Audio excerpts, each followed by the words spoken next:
കുട്ടിക്കലിൽ നിന്ന് തിരിച്ച് നമ്മൾ ഏന്തിയാറ് പോകാൻ നോക്കണ്ട. ഏന്തിയാറ് ഒറ്റമരം നമ്മുടെ ബഷീറിൻ്റെ വീട്ടിൽ, അതായത് കല്യാണ വീട്ടിലും കൂടെ പോയിട്ട് വരാൻ നോക്കിക്കൊണ്ടിരിക്കുകയാണ്. ആ കാണുന്നത് ആ മലയുടെ മുകളിൽ നിന്നാണ് ഉരുള് പൊട്ടിയത് കഴിഞ്ഞിടയ്ക്ക്.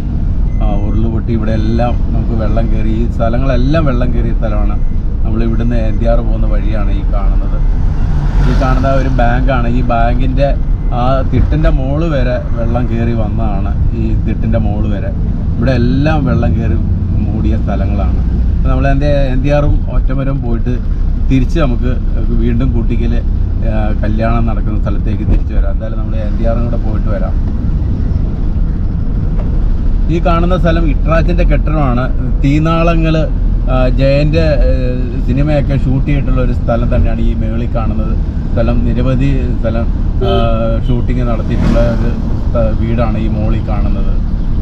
ഈറൻ സന്ധ്യ, അങ്ങനെ കുറേ സിനിമകളൊക്കെ ഇവിടെ ഷൂട്ട് ചെയ്തിട്ടുണ്ട്.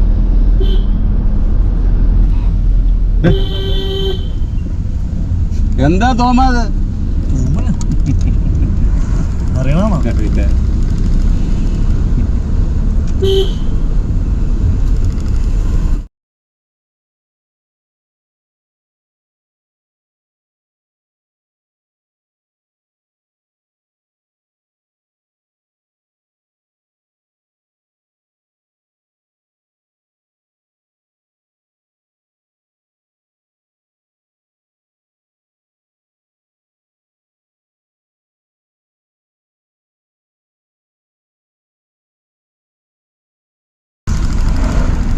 ഈ കാണുന്നതാണ് ഏന്തിയാറ്, എൻ്റെ ജന്മസ്ഥലം. ഏന്തിയാറ് എന്ന് പറയുന്ന സ്ഥലം. മോളിൽ കാണുന്ന വാഗമണ്ണ് ചെറിയൊരു ടൗൺ തന്നെയാണ്. എൻ്റെ കുട്ടിക്കാലത്തൊക്കെ ഇത്രയും പോലെ ടൗണില്ല, ചെറിയ കുറച്ച് കടകൾ മാത്രമേ ഉള്ളായിരുന്നു. ഇതാണ് ഏന്തിയാറ് ടൗൺ. അപ്പോൾ ഞാൻ പറഞ്ഞല്ലോ, ഞാൻ ഏന്തിയാറിൻ്റെ ചെറിയ സിറ്റിയിലാണ് ഇപ്പോൾ നിൽക്കുന്നത്. ഞാൻ ജനിച്ചു വളർന്ന നാട്, ജനിച്ചു വളർന്ന സ്ഥലം. അപ്പോൾ ഇതാണ് ഏന്തിയാർ എന്ന് പറയുന്ന സ്ഥലം. ഏന്തിയാർ ടൗണാണ് ഈ കാണുന്നത്. ഈ വഴി കൂടെ പോയി കഴിഞ്ഞാൽ മുക്കളം അങ്ങനെ പോകുന്നൊരു സ്ഥലമാണ് കാണുന്നത്. ഇതിലേ പോയി കഴിഞ്ഞാൽ എളങ്കാട് അങ്ങനെ പോകുന്നൊരു സ്ഥലമാണ് നമുക്ക് കാണുന്നത്. ഇതിലേ പോയി കഴിഞ്ഞാൽ മുണ്ടക്കയം കൂട്ടിക്കൽ പോകുന്ന സ്ഥലമാണ്. അപ്പോൾ ഈ പറഞ്ഞ ഇതാണ് നമ്മൾ ഏന്തിയാർ എന്ന് പറയുന്ന സ്ഥലം. ഈ കാണുന്ന ടൗണാണ് നമുക്ക് കാണാൻ പറ്റുന്നത്. അപ്പോൾ നമ്മൾ ജനിച്ച് വളർന്ന നാടും സ്ഥലങ്ങളൊക്കെയാണ് ഈ കാണുന്നത്. നമ്മുടെ ഒരുപാട് സുഹൃത്തുക്കളുടെ കടയൊക്കെയാണ് ഈ കാണുന്നത്. ഈ കുട്ടിക്കാലത്ത് നമ്മൾ ബാർബർ ഷോപ്പാണ് ഈ കാണുന്നത്. ഞാനൊക്കെ ചെറുപ്രായത്തിൽ ഇവിടെ മുടി വെട്ടിക്കൊണ്ടിരുന്ന ഒരു കടയാണ് നമുക്ക് കാണാൻ പറ്റുന്നത്. ഇവിടെ ഒരു പച്ചക്കറി കട ഉണ്ടായിരുന്നു പണ്ട്. മാമാടെ ഒരു പച്ചക്കറി കടയായിരുന്നു. അപ്പോൾ ഇവിടെ മോരുമ്പളമൊക്കെ നമുക്ക് ലഭിക്കുമായിരുന്നു. അതായത് 10 പൈസയ്ക്ക് നമുക്ക് മോരുവെള്ളം കിട്ടുന്ന ഒരു കടയായിരുന്നു പണ്ട്. അതായത് 25 വർഷം മുമ്പ് ഒരു മാമാടെ കടയായിരുന്നു, പച്ചക്കറി കടയായിരുന്നു ഇവിടെയൊക്കെ ഒന്ന്. ഇന്നിപ്പോൾ അതൊക്കെ പുതുക്കിപ്പണന്ന് വലിയൊരു ബേക്കറി ആയി തീർന്നിരിക്കുകയാണ്. അതാണ് പുതിയ ഒരു സംഭവങ്ങൾ വന്നേക്കുന്നത്, വളർച്ച വന്നേക്കുന്നത്. ഏന്തിയാറിനെ പറ്റി പറയുകയാണെങ്കിൽ ഇപ്പോൾ ഇവിടെ വന്നു കഴിഞ്ഞാൽ ഇവിടെ പണ്ട് ചെറിയമ്പലത്തിൻ്റെ ഒരു ചായക്കട ഉണ്ടായിരുന്നു. അതിനുശേഷം ഇങ്ങോട്ടൊരു ചായക്കട മാറിയായിരുന്നു. ഇപ്പം താഴെയാണ്. നമുക്ക് ഇവിടെ ആ ചായക്കട കിട്ടുന്നത് 30 പൈസയ്ക്ക് ചായയും ബോണ്ടായും 20 പൈസയ്ക്ക് പൊറോട്ടയും കിട്ടുന്ന ഒരു കടയായിരുന്നു അന്ന് ചെറിയൊരു തട്ടുകട പോലെയായിരുന്നു. ഇപ്പോൾ വലിയ ടൗൺ ആയിട്ടുണ്ട്.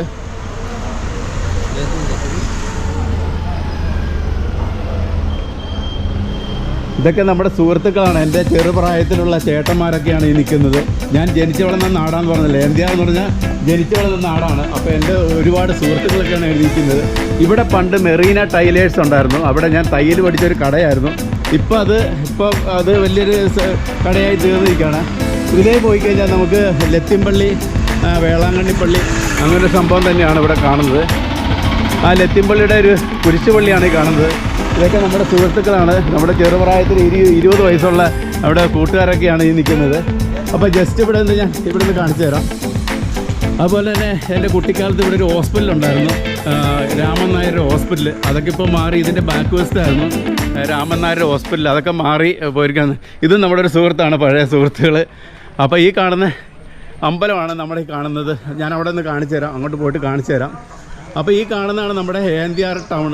ഞാൻ പറഞ്ഞല്ലോ, നമ്മുടെ കുട്ടിക്കാലത്തെ ഇവിടങ്ങളൊക്കെയാണ് നമ്മുടെ സുഹൃത്തുക്കളൊക്കെ ഉണ്ടായിരുന്നത്. ഇവിടെ നിന്നാണ് ഞാൻ എറണാകുളത്തേക്ക് പോയത്. അപ്പോൾ ഞാൻ ഇപ്പം ജസ്റ്റ് അമ്പലം കാണിച്ചു തരാം. അമ്പലവും നമ്മുടെ ലത്തിമ്പള്ളി കാണിച്ചു തരാം.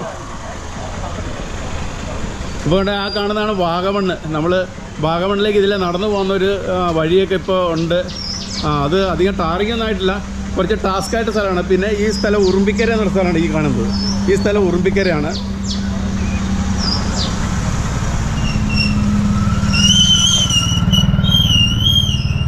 ഇതിപ്പോൾ ജെ മർഫിയുടെ ഒരു ഹൈസ്കൂളാണ് ഈ കാണുന്നത്. അവിടെ നിരവധി കുട്ടികളൊക്കെ പഠിച്ച് പോയൊരു സ്ഥലമാണ്. ജെ മർഫി സ്കൂളാണ് ഈ കാണുന്നത്. അവരുടെ ഗ്രൗണ്ടും സ്കൂളൊക്കെയാണ് ഈ കാണുന്നത്. അതിൻ്റെ ഒരു ഗ്രൗണ്ടാണ് ഇവിടെ നമുക്ക് വാഗമണ്ണിൽ നിന്ന് മറ്റേ ടാസ്കുള്ള സ്ഥലം ഇവിടെ വന്നാണ് നമുക്ക് താഴ്ന്ന ഒരു സംഭവം കണ്ടത്. അപ്പോൾ ഞാൻ ലത്തിമ്പള്ളി കാണിച്ചു തരാം. ഇതിലൊക്കെ ഞാൻ കുട്ടിക്കാലത്ത് ഒരു 20-15 വയസ്സുള്ള കാലഘട്ടത്തിലൊക്കെ ഇതിലെ നടന്നു പോയൊരു പള്ളിയാണ് ഈ കാണുന്നത്. നമുക്ക് ഒരുപാട് ഏന്ത്യാറിനെ പറ്റി പറയാനുണ്ട്. എൻ്റെ കുട്ടിക്കാലത്തെക്കുറിച്ച് ഒരുപാട് പറയാനുള്ളൊരു സംഭവമാണ് ഈ കാണുന്നത്. ഇതാണ് ലത്തിമ്പള്ളി, അതായത് എൻ്റെ മാമോദിസ പള്ളി. അതുപോലെ തന്നെ എൻ്റെ വിവാഹം നടന്ന ഒരു പള്ളിയും കൂടിയാണ് നമുക്ക്.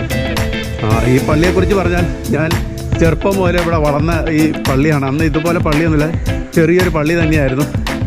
ഇപ്പോൾ ഓലിക്കരത്തിനുള്ള ആ കാലഘട്ടത്തിലൊക്കെയാണ് ഞാനിവിടെ കൂടുതൽ വന്നിരിക്കുന്നത്. ഇവിടെയാണ് എൻ്റെ മാമോദിസ പള്ളി, പിന്നെ വിവാഹം നടന്ന പള്ളി. ഈ പള്ളി വെച്ചാണ് എൻ്റെ വിവാഹം നടന്നത്, മാമോദിസ നടന്നത്. അപ്പോൾ നല്ല രസകരമായൊരു പള്ളി തന്നെയാണ് കേട്ടോ.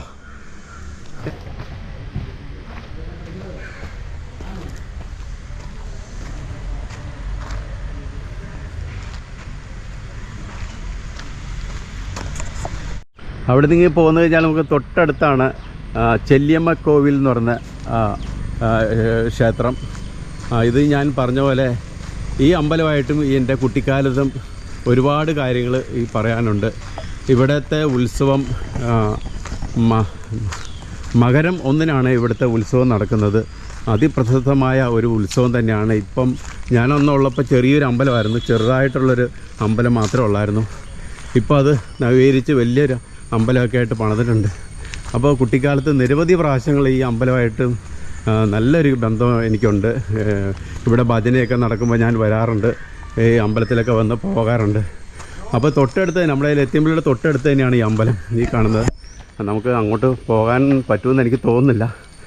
അന്ന് ഇത് വലിയ തിട്ടപ്പൊക്കരത്തായിരുന്നു അമ്പലം. ഇപ്പോൾ മണ്ണൊക്കെ എടുത്തിട്ട് മാറ്റിയിട്ട് ഈ അമ്പലം നല്ല പുതുക്കപ്പെടുന്ന ഇതാണ് ചെല്ലിയമ്മ കോവിൽ അമ്പലം. ഒരുപാട് കഥകളുണ്ടായിരുന്നു. അതായത് നിരവധി വർഷങ്ങൾക്ക് മുമ്പുള്ള ഒരു അമ്പലമാണ് ഇത്. പണ്ട് ഇവിടെ സായിപ്പ് വന്ന് ഇവിടെ തോട്ടം തൊഴിലാളികളായിരുന്നു, തേയിലത്തോട്ടമായിരുന്നു. തോട്ടം തൊഴിലാളികൾക്ക് വേണ്ടി ഒരു അമ്പലം, ഇവിടെ ചെറിയൊരു അമ്പലം പണിതാണ് ശ്രീ ചെല്ലിയമ്മ കോവിൽ. ഇതിൻ്റെ പിന്നെ ഉത്സവത്തിന് ഇതിലേ പോകുന്ന താലപ്പൊലിയൊക്കെ നമുക്കൊണ്ട് കാണേണ്ട ഒരു സംഭവം തന്നെയാണിത്. എന്തായാലും ഇപ്പോൾ എനിക്ക് കാണാൻ പറ്റിയത് അന്നത്തെ കാലം നല്ല ഒരു അമ്പലമായി മാറിയിട്ടുണ്ട്. കൊടിമരവും ഒക്കെ നമുക്ക് കാണാൻ പറ്റുന്ന ഒരു അമ്പലം തന്നെയാണ്. ഇതാണ് ഏന്ത്യാർ ചെല്ലിയമ്മ കോവിൽ.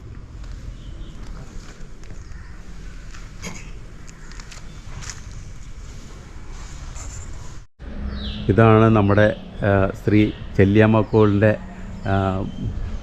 അമ്പലത്തിൻ്റെ ഉൾവശം. അപ്പോൾ ഞാൻ ഇതിൻ്റെ ചുറ്റൊന്നും കാണിക്കാം.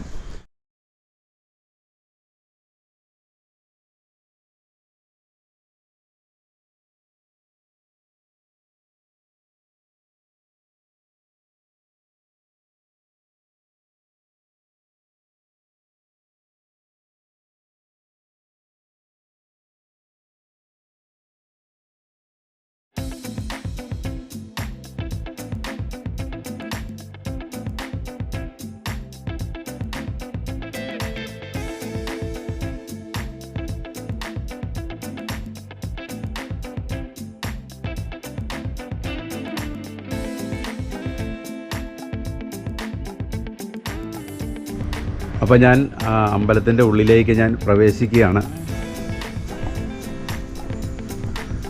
ഇവിടെ കയറി വരുമ്പോൾ തന്നെ ഒരു കല്ല് കൊണ്ട് വെള്ളത്തേക്കുന്ന ഒരു അതുപോലെ വലിയ തൂക്കുവിളക്ക്.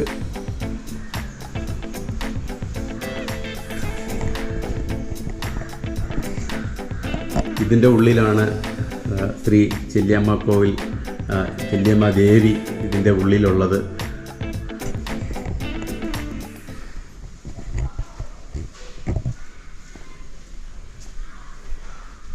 ഇതിൻ്റെ ഉള്ളിലാണ് ഞാൻ പറഞ്ഞല്ലോ ഞങ്ങളൊക്കെ പ്രാർത്ഥിച്ച് കുട്ടിക്കാലത്ത് വന്ന് പ്രാർത്ഥിച്ചൊരു നമുക്ക് ഒരുപാട് സ്നേഹങ്ങൾ തന്ന ഉയർച്ചയുടെ പാതയിലേക്ക് എത്തിച്ച ഒരു ക്ഷേത്രം തന്നെയാണ് ഈ കാണുന്നത്.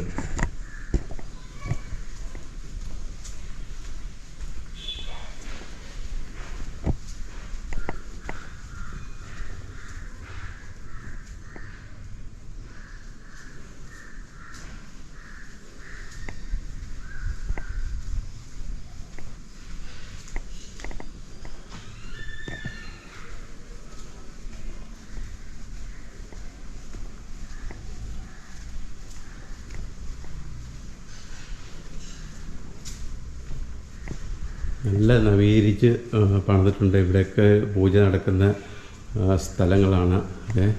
ഈ കല്ലുകൊണ്ടൊക്കെ പണിതേക്കുന്ന ഇവിടെ പൂജ നടക്കുന്ന സ്ഥലങ്ങളൊക്കെയാണ്. ഇത് പറഞ്ഞാൽ മതിയാവാത്തൊരു ക്ഷേത്രം തന്നെയാണിത്. എനിക്ക് ഇത് ബ്ലോഗ് ചെയ്യാൻ ഒരു അവസരം ലഭിച്ചതിനായി ചെല്ലിയമ്മാദേവിയോട് നമുക്ക് നന്ദി പറയാതിരിക്കാൻ പറ്റത്തില്ല. കാരണം വെച്ചാൽ നമ്മൾ ഇവിടുന്ന് ഈ നാട് വിട്ട് മറ്റൊരു നാട്ടിലേക്ക് പോയാൽ നമ്മൾ ഒരിക്കലും മറക്കാൻ പറ്റാത്തൊരു ക്ഷേത്രം തന്നെയാണ് ഈ ചെല്ലിയമ്മക്കോവിൽ. അപ്പോൾ മകരവിളക്കിനാണ് ഇവിടുത്തെ ഉത്സവം നടക്കുന്നത്. അതിപുരോഗമനമായ ഒരു താലപ്പൊലിയും അങ്ങനത്തെ ഒരു സംഭവങ്ങളൊക്കെ നടക്കാറുണ്ട്. അതിൻ്റെ മുന്നോടിയായി നമ്മുടെ ഒരു ആൾ വാളും പിടിച്ചു പോകാറുണ്ട്. അദ്ദേഹം മരിച്ചുപോയി. അതിനുശേഷം പുള്ളിയുടെ മകനായിരുന്നു, അദ്ദേഹവും മരിച്ചുപോയി. ഇപ്പം നമ്മുടെ ഒരു തലമുറ കൈമാറിയ ഒരാൾ ഇവിടെ ഉണ്ട് ടെന്നീസിൽ. അദ്ദേഹമാണ് ഇപ്പോൾ വാളൊക്കെ പിടിക്കുന്നത്.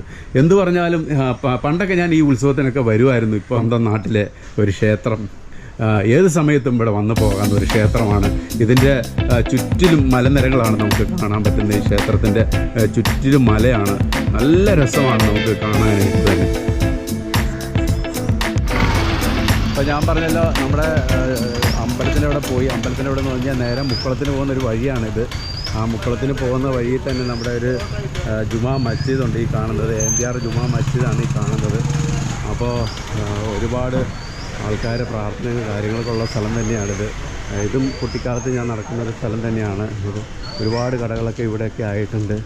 ഇവിടെ നമ്മുടെ സുഹൃത്തിൻ്റെ കട തന്നെയാണ്. നേരത്തെ പച്ചക്കറി കട ഉണ്ടായിരുന്നു, ഇപ്പം ഒരു സ്റ്റേഷനറി കടയും കാര്യങ്ങളൊക്കെയാണ്. നമ്മുടെ ചെറുപ്പകാലത്തൊരു സുഹൃത്ത് തന്നെയാണ്. കാര്യം ഒരുപാട് മോരും വെള്ളമൊക്കെ നമുക്ക്, ഞാൻ പറഞ്ഞല്ലോ 10 പൈസയ്ക്ക് മോരും വെള്ളം കിട്ടുന്ന മാമാടെ പച്ചക്കറി കട എന്ന് പറഞ്ഞില്ലേ, മാമാടെ മോനാണ് ഈ കാണുന്നത്. പുള്ളി ഇപ്പോൾ ഒരു കടയൊക്കെ ഇവിടെ നടത്തുന്നു. അപ്പോൾ കുട്ടിക്കാലത്ത് ഞങ്ങൾ ഒരുപാട് മോരും വെള്ളമൊക്കെ കുടിച്ചൊരു നല്ലൊരു സുഹൃത്ത് ബന്ധമുണ്ട്. എന്തായാലും ഞാൻ ജുമാ മസ്ജിദ് ഞാൻ കാണിച്ചിട്ട് ഇങ്ങോട്ട് വരാം. അപ്പോൾ ഇവിടെ എല്ലാം നമ്മുടെ പഴയ കടകൾ തന്നെയാണ് ഇവിടെ ഉള്ളത്. കുറേ സുഹൃത്തുക്കളുടെ കട, ഇവിടെയും കുറേ കടകളുണ്ട്. ഞാൻ പറഞ്ഞില്ല, ഇതാണ് ജുമാ മസ്ജിദ്. നമ്മുടെ ഞാൻ പറഞ്ഞില്ല, ഇപ്പം വിവാഹം നടക്കാൻ പോകുന്ന ബഷീർ അന്തി ഉറങ്ങുന്ന ഒരു സ്ഥലം തന്നെയാണ് ഈ കാണുന്നത്. അതുപോലെ തന്നെ നമ്മുടെ അഷറഫ്, അങ്ങനെ ഒട്ടേറെ വ്യക്തികൾ ഈ പള്ളിയായിട്ട് ബന്ധമുള്ള ഒരു സ്ഥലം തന്നെയാണ് ജുമാ മസ്ജിദ്. AMPRലെ നവീകരിച്ച് നേരത്തെ ഒരു ചെറിയൊരു പള്ളിയാണ്, ഇപ്പോൾ വലിയ പള്ളിയായിട്ടൊക്കെ പുതുക്കി പണിത്. അതുപോലെ തന്നെ ഞാൻ പറഞ്ഞില്ല, ചെല്ലിയമ്മക്കോവിൽ നിന്ന് വരുന്ന പിന്നെ ഇത് താലപ്പൊലി വരുമ്പോഴത്തേന് ഈ മതസൗഹാർദ്ദമായിട്ട് ഈ പള്ളിയായിട്ട് ഒരു ബന്ധമുണ്ട്. ഇവിടെ വരുമ്പോഴത്തേന് ഇവിടെ നിർത്തിക്കൊണ്ട് അവർക്ക് വെള്ളം കുടിക്കാനും ഒരു 10-15 മിനിറ്റ് ഇവിടെ ചിലവഴിക്കും. ഇവിടെ ഉസ്താദുമായിട്ട് ഇവിടെ സംസാരിക്കുകയും അങ്ങനെ ഒരു മതസൗഹാർദ്ദം തന്നെ ഈ പള്ളിയും അമ്പലമായിട്ടും ഈ ജനങ്ങളൊക്കെ ആയിട്ട് തന്നെയുണ്ട്. അതുപോലെ തന്നെ ഇവിടെ നിന്ന് അങ്ങോട്ട് പോയി കഴിഞ്ഞാൽ ഇവിടെ ഒരു പാലം പൊളിഞ്ഞു പോയിട്ടുണ്ട്. ആ പാലം കൂടെ ഞാൻ കാണിക്കാം. നമ്മുടെ സുഹൃത്തിൻ്റെ കട തന്നെയാണ്. സുഹൃത്ത് മാത്രമല്ല, എൻ്റെ റിലേറ്റീവ് കൂടിയാണ്. ഇവിടെ ചെറിയൊരു ഷോപ്പൊക്കെയാണ് പുള്ളിക്കുള്ളത്. ഇവിടെ ഇറച്ചിക്കട. ഞാൻ പറഞ്ഞില്ല, ടെന്നീസ് എന്ന് പറയുന്ന സ്ഥലത്തേക്ക് പോകുന്നൊരു വഴി ഇവിടെ തൊട്ടടുത്താണ്.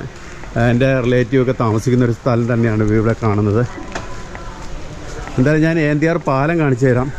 ഒരുപാട് നമുക്ക് ബുദ്ധിമുട്ട് അനുഭവിക്കുന്ന ഒരു പാലം തന്നെയാണ്. ഈ വഴിയാണ് നമുക്ക് ടെന്നീസിലേക്ക് പോകുന്ന ഒരു സ്ഥലം. ഇതിലെ കുറേ വീടുകൾ ഇവിടെ ഇതിൻ്റെ അകത്തുണ്ട്. ഞാൻ പിന്നെ വരുമ്പോൾ കാണിച്ചു തരാം. ഇത് നമ്മുടെ ഒരു സുഹൃത്തിൻ്റെ തയ്യക്കടയാണ്. നമ്മൾ കുട്ടിക്കാലത്തൊക്കെ അറിയുന്ന ഒരു കടയാണ്. ചേച്ചിയും ചേട്ടനും ഇവിടെ തയ്ക്കുന്ന ഒരു ഷോപ്പാണ് ഇവിടെ ഉള്ളത്. ഞാൻ പാലം കാണിച്ചിട്ട് വരാം. എന്തായാലും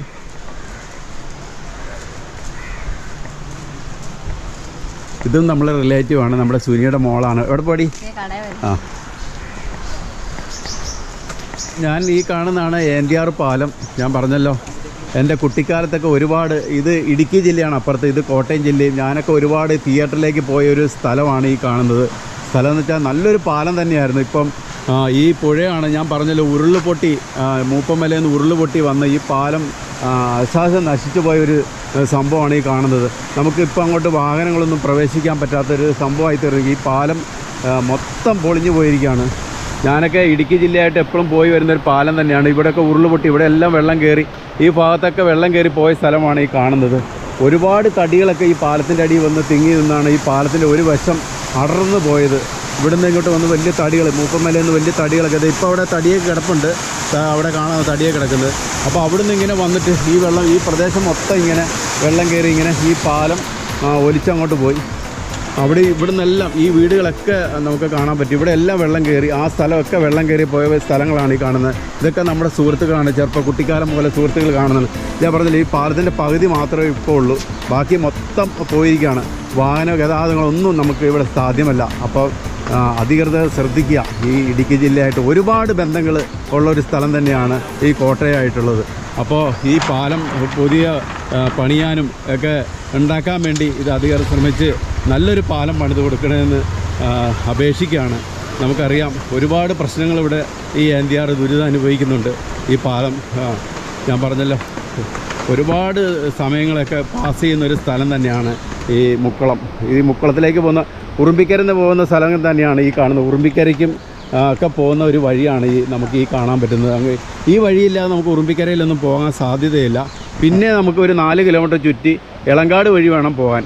ഈ കാണുന്നതാണ്, ഇവിടെ എല്ലാം വെള്ളം കയറി പോയ സ്ഥലം തന്നെയാണ് ഈ കാണുന്നത്.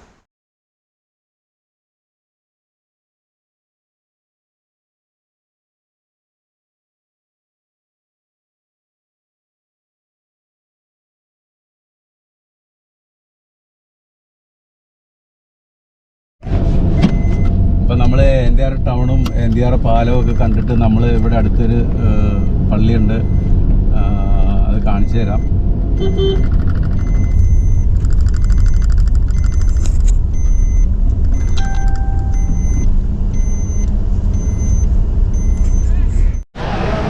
അപ്പോൾ ഞാൻ പറഞ്ഞില്ലേ, NDRയിലെ ഒരു പള്ളിയാണ് ഞാൻ പറഞ്ഞ വേളാങ്കണ്ണി പള്ളി. ഈ വേളാങ്കണ്ണി പള്ളി ആദ്യം ഉണ്ടായിരുന്ന ഒരു പള്ളിയാണ്. ഇവിടെ ഉണ്ടായിരുന്ന ഒരു ദേവാലയമായിരുന്നു, ചെറിയൊരു ദേവാലയമായിരുന്നു. ആ ദേവാലയം ഒരു വർഷം തീ പിടിച്ച് അതെല്ലാം ഒരുപാട് നശിച്ചു പോയിട്ടാണ്. പിന്നെ അതിന് ശേഷമാണ് ഈ പുതിയൊരു പള്ളി ഇവിടെ പുതിയതായിട്ട് പണിത്. ഇവിടെ പണ്ടൊരു തേയില ഫാക്ടറി ആയിരുന്നു. ഈ തേയില ഫാക്ടറി മർഫി സാഹിബ് ഉള്ളപ്പോൾ ഒരു തേയില ഫാക്ടറി ആയിരുന്നു ഇവിടെ ഉണ്ടായിരുന്നത്. ആ ഫാക്ടറി എല്ലാം പൊളിച്ച് കളഞ്ഞിട്ട് ഇവിടെ ഒരു പുതിയതായിട്ടൊരു പള്ളി പണിതേക്കുന്നത്, വേളാങ്കണ്ണി പള്ളി. ഡിസംബർ മാസത്തിലാണ് ഇവിടുത്തെ പെരുന്നാളും കാര്യങ്ങളൊക്കെ നടക്കുന്നത്.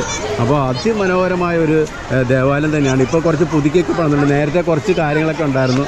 നല്ല രസമുള്ളൊരു പള്ളി തന്നെയാണ്. ഞാൻ കുട്ടിക്കാലത്ത് ഇവിടെയൊക്കെ ഈ ദേവാലയത്തിൽ വരും പ്രാർത്ഥിക്കുകയൊക്കെ ചെയ്തുകൊണ്ടിരുന്നു. അപ്പോൾ ഞാൻ പറഞ്ഞില്ലേ, വേളാങ്കണ്ണി പള്ളി എന്ന് വെച്ചാൽ ഒരുപാട് ഒരു 50-60 വർഷത്തെ പഴക്കമുള്ളൊരു ദേവാലയം തന്നെയാണ് ഈ കാണുന്നത്. ഇവിടെ വന്നു കഴിഞ്ഞാൽ ഇവിടെ ഒരു കിണറുണ്ട്. അപ്പോൾ ഈ കിണറ്റിനുള്ളിൽ നമുക്ക് വെള്ളമൊക്കെ എടുക്കാമെന്നാണ്, നമുക്ക് കാണാൻ പറ്റും. ഇതിൻ്റെ ഉള്ളിൽ പൈസയൊക്കെ ഇടുമെന്ന് എനിക്ക് തോന്നുന്നത്. ഞാൻ ജസ്റ്റ് ഒന്ന് നോക്കട്ടെ. അപ്പോൾ ഇത് നേരത്തേക്ക് പൈസ ഒക്കെ ഇട്ടിട്ടുണ്ടായിരുന്നു, ഇപ്പോൾ അതൊന്നുമില്ല. ഇവിടെ സെൻട്രൽ സ്കൂളിൽ പഠിക്കുന്ന കുറേ കുട്ടികളുണ്ട്. ഇപ്പോൾ ഇൻ്റർവെൽ ടൈമാണ്. ഇപ്പോൾ ഇതിൻ്റെ മുകളിലൊക്കെയാണ് കുറേ കുട്ടികളൊക്കെ പഠിക്കുന്നത്. ഈ കാണുന്ന ദേവാലയത്തിൻ്റെ ഉള്ളിൽ ഞാൻ കയറിയിട്ടൊരു മാതാവിൻ്റെ അനുഗ്രഹമായ ഒരു ദേവാലയം തന്നെയാണ് നമുക്കുള്ളത്. ജസ്റ്റ് ഇതിൻ്റെ ഉള്ളിലൊക്കെ ഞാൻ കാണിച്ചു തരാം.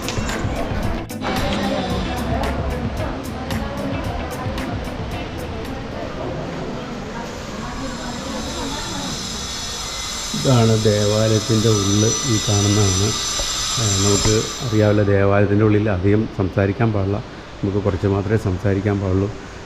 കുട്ടിക്കാലത്തും ഈ പള്ളിയായിട്ട് ഒരുപാട് ബന്ധമുള്ള ഒരു ദേവാലയമാണ് വേളാങ്കണ്ണി പള്ളി. അപ്പോൾ ഞാനൊക്കെ ചെറുപ്രായത്തിൽ ഒരു 20-25 വയസ്സുള്ളപ്പോൾ ഞാൻ ഈ ദേവാലയത്തിൽ വന്ന് പ്രാർത്ഥിക്കും, നിരവധി പ്രാവശ്യം ഇവിടെ വന്ന് പ്രാർത്ഥിക്കുകയൊക്കെ ചെയ്തിട്ടുള്ളൊരു വ്യക്തി തന്നെയാണ്. ഈ കാണുന്നതാണ് മാതാവിൻ്റെ രൂപം. ഞാൻ കാണിച്ചു തരാം. ഇതാണ് വേളാങ്കണ്ണി മാതാവിൻ്റെ രൂപം. വേളാങ്കണ്ണിയിൽ നിന്ന് കൊണ്ടുവന്നൊരു രൂപമാണ്. ഏതാണ്ട് 60-70 വർഷം പഴക്കമുള്ളൊരു മാതാവിൻ്റെ രൂപമാണ്. ഞാനൊക്കെ ഇവിടെ നിരവധി പ്രാവശ്യം വന്ന് തിരികത്തിച്ച് പ്രാർത്ഥിച്ചിട്ടുള്ളൊരു ദേവാലയം തന്നെയാണ് ഈ കാണുന്നത്.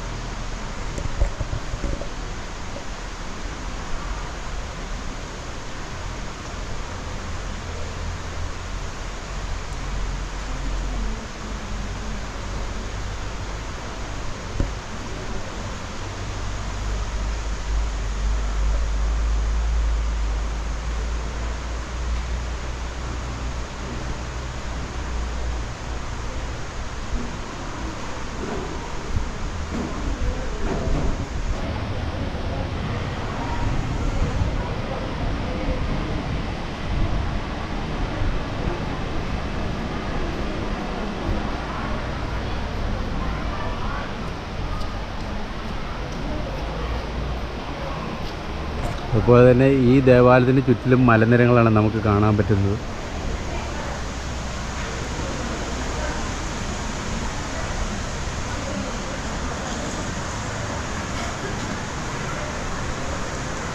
അപ്പോൾ ഈ ദേവാലയത്തെക്കുറിച്ച്, പഴക്കമുള്ള ദേവാലയത്തെക്കുറിച്ച് കുറേ കാര്യങ്ങൾ നമുക്ക് അറിയണമെങ്കിൽ ഇവിടുത്തെ വികാരി അച്ഛനുണ്ട്. അപ്പോൾ വികാരി അച്ഛനോട് നമുക്ക് ചോദിക്കാം, ഈ മാതാവിനെ എങ്ങനെയൊക്കെയാണ് ഇവിടെ കൊണ്ടുവന്നത്, ഏത് വർഷമാണ് ഈ ദേവാലയം പണി കഴിച്ച് കൂദാശ ഇതൊക്കെ നമുക്ക് ഇപ്പോഴത്തെ വികാരി അച്ഛനോട് ചോദിച്ചിട്ട് നമുക്ക് വിവരങ്ങൾ അറിയാം. ഈ പള്ളിക്ക് എത്ര വർഷം പഴക്കമുണ്ടെന്നൊക്കെ നമുക്ക് വിവരം അറിയാം. അപ്പോൾ നമുക്ക് വികാരി അച്ഛനെ കണ്ടിട്ട് വരാം. അപ്പോൾ ഞാൻ പറഞ്ഞല്ലോ, നമ്മുടെ വേളാങ്കണ്ണി മാതാവ് പള്ളിയുടെ ഉള്ളും പുറമൊക്കെ ഞാൻ കണ്ടു. എൻ്റെ കുട്ടിക്കാലത്ത് പ്രാർത്ഥനകളൊക്കെ കേട്ടിട്ടാണ് നമുക്ക് നല്ലൊരു അനുഭവത്തിലേക്ക് എത്താൻ പറ്റിയത്. അപ്പോൾ എന്നോടൊപ്പം നമ്മുടെ ജോർജ് അച്ഛനുണ്ട്. അപ്പോൾ ഈ പള്ളിയെക്കുറിച്ചും അതിൻ്റെ പിന്നോട്ടുള്ള കുറച്ച് കാര്യങ്ങളും ഇപ്പോൾ വരാൻ പോകുന്ന കുറച്ച് കാര്യങ്ങൾ അച്ഛൻ എന്നോട് പങ്കുവെക്കുന്നതായിരിക്കും. സ്നേഹമുള്ളവരെ, പാലാ രൂപതയിൽപ്പെട്ട ഒരു പള്ളിയാണ് നമ്മുടെ ഈ വേളാങ്കണ്ണി പള്ളി. ഇവിടെ മർഫി സാഹിബിൻ്റെ കാലത്ത് 1960കളിൽ ഒക്കെ ആരംഭിച്ച ഒരു ദേവാലയമാണ് ഇത്. അന്ന് ധാരാളം തമിഴരുമൊക്കെ ഇവിടെ ഉണ്ടായിരുന്നതുകൊണ്ട് വേളാങ്കണ്ണി മാതാവിൻ്റെ ഒരു രൂപം വേളാങ്കണ്ണിയിൽ 9 ദിവസത്തെ നൊവേനയിൽ വെച്ച് പൂജിച്ച് പ്രത്യേകമായ വിധം അത് നമ്മുടെ വേളാങ്കണ്ണി മാതാവിന് സമർപ്പിച്ച് ഈ ദേവാലയത്തിൽ കൊണ്ടുവന്ന് പ്രതിഷ്ഠിക്കുകയാണ് ഉണ്ടായത്.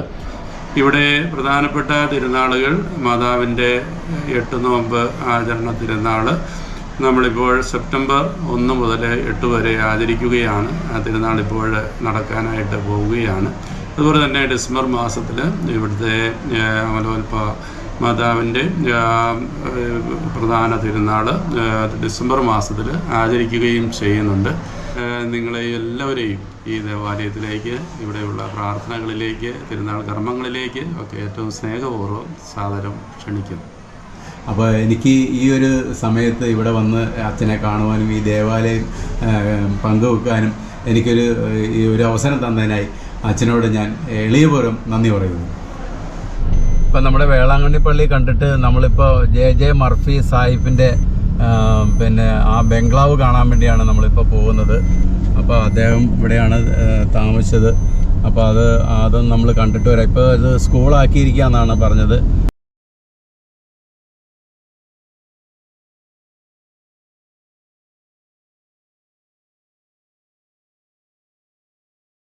അപ്പോൾ ഇവിടെ വണ്ടിയിട്ട് നമ്മൾ നടന്നു വേണം പോകാൻ. ഗേറ്റ് ഇവിടെ പൂട്ടിയിരിക്കുകയാണ്. നമുക്ക് അവിടെ പോയി കണ്ടിട്ട് വരാം. അപ്പോൾ ഈ കാണുന്ന സ്ഥലമാണ് നമ്മുടെ ജെ മർഫി ബംഗ്ലാവ്.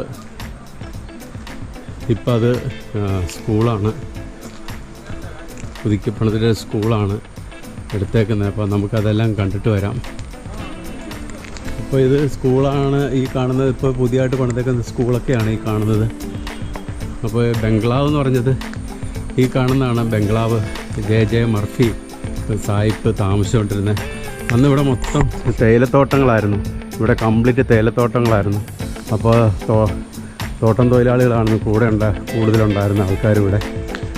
നല്ല ഒരു വ്യൂവായിരുന്നു ഇവിടുന്ന് കാണാൻ വേണ്ടി. ഇപ്പോൾ കുറേ മരങ്ങളൊക്കെ വളർന്നേക്കുന്നതുകൊണ്ട് ഈ കാണുന്നതാണ്. ഒരുപാട് സിനിമയൊക്കെ ഷൂട്ട് ചെയ്ത സ്ഥലമാണ്. പിച്ചാത്തി കുട്ടപ്പൻ, അങ്ങനെ നിരവധി ഇതൊക്കെ ഷൂട്ട് ചെയ്ത് നമുക്കിവിടെ നോക്കിക്കഴിഞ്ഞാൽ ആ മലനിരകളൊക്കെ നമുക്ക് കാണാൻ പറ്റും.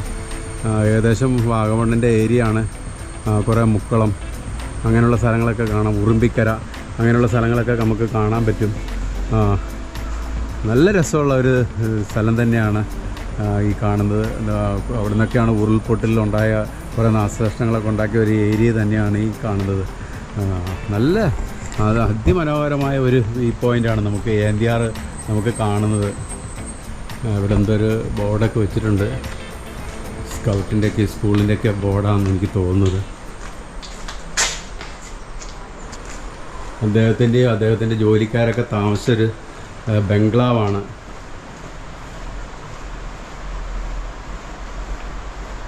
ഒരു 100 വർഷത്തിൻ്റെ മുകളിൽ, 100 അതിന് മുകളിൽ വർഷത്തെ പഴക്കമുണ്ട്.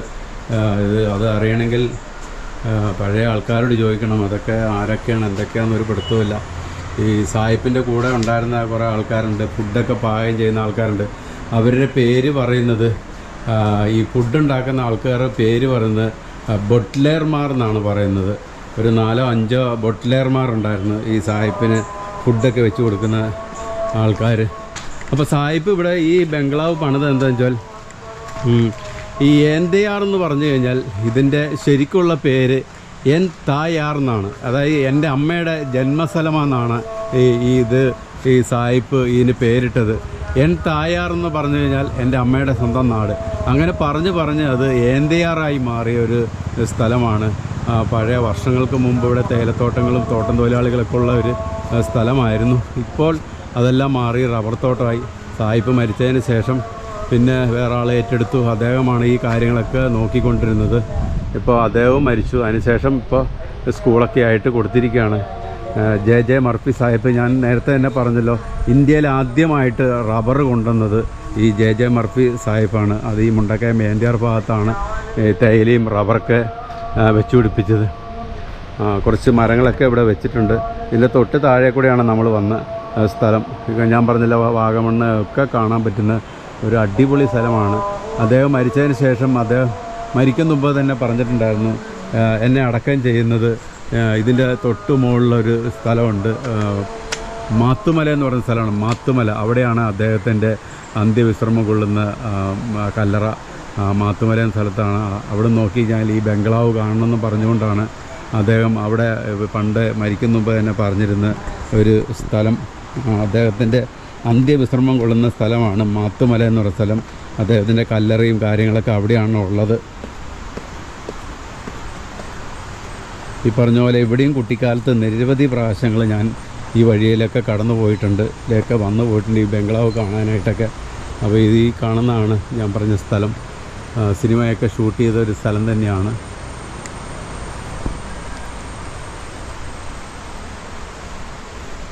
അപ്പോൾ ഇവിടെ ഈ സായിപ്പ് വരുന്ന മുമ്പ് ഇവിടെ മൊത്തം വനമായിരുന്നു, കംപ്ലീറ്റ് കാടായിരുന്നു. മുണ്ടക്കയം കഴിഞ്ഞാൽ ഇങ്ങോട്ട് കൂട്ടിക്കൽ കഴിഞ്ഞാൽ പിന്നെ കംപ്ലീറ്റ് കാടായിരുന്നു.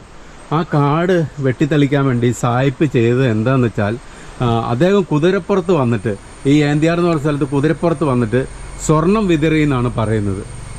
സ്വർണം വിതറി കഴിഞ്ഞപ്പോഴത്തേന് ഇവിടുത്തെ ജനങ്ങളോട് പറഞ്ഞു, ഇവിടെ നിരവധി സ്വർണം കിട്ടാനുണ്ട്, ഇവിടെ ഉണ്ടെന്ന് പറഞ്ഞു. അങ്ങനെ ആൾക്കാർ ഈ സ്വർണം എടുക്കാൻ വേണ്ടി വെട്ടിത്തെളിച്ച് ഒരു സ്ഥലമാണ് ഇപ്പോൾ ഈ പറയുന്ന ഏന്ത്യാർ എന്ന് പറഞ്ഞ സ്ഥലം. ഞാൻ മുമ്പേയൊക്കെ കാണിച്ചല്ലോ.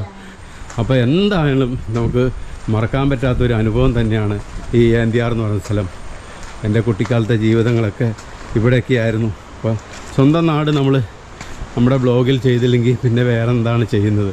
അപ്പോൾ ഇതാണ് ഈ കാണുന്ന, ഞാൻ പറഞ്ഞല്ലോ, ജെ മർഫി സാഹിബിൻ്റെ ബംഗ്ലാവ്.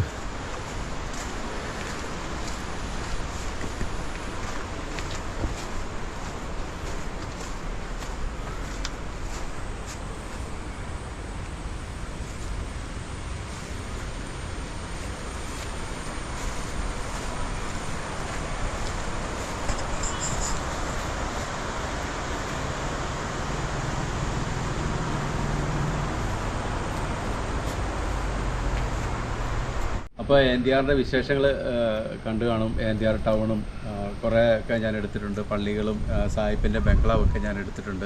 അതുപോലെ തന്നെ ഇത് കഴിഞ്ഞിട്ട് വേണം, ഇത് ചിലപ്പോൾ ഞാൻ 2 പാർട്ടായിട്ടായിരിക്കും എടുക്കുന്നത്. കല്യാണ ഒരു വ്ളോഗ് ഞാൻ പോകുന്നുണ്ട്, അപ്പോൾ അതും കൂടെ ചെയ്യണം. അപ്പോൾ ഏന്ത്യാറിൻ്റെ വിശേഷങ്ങളൊക്കെ നിങ്ങൾക്ക് ഇഷ്ടമായി കാണുമെന്ന് വിചാരിക്കുന്നു. വണ്ടർ ട്രിപ്പിൻ്റെ ഈ ഒരു വീഡിയോ നിങ്ങൾക്ക് ഇഷ്ടമായി കാണുമെന്ന് വിചാരിക്കുന്നു. അപ്പോൾ സബ്സ്ക്രൈബ് ചെയ്യുക, ലൈക്ക് ചെയ്യുക. മറ്റൊരു വീഡിയോയുമായി എത്തുന്നവരെ.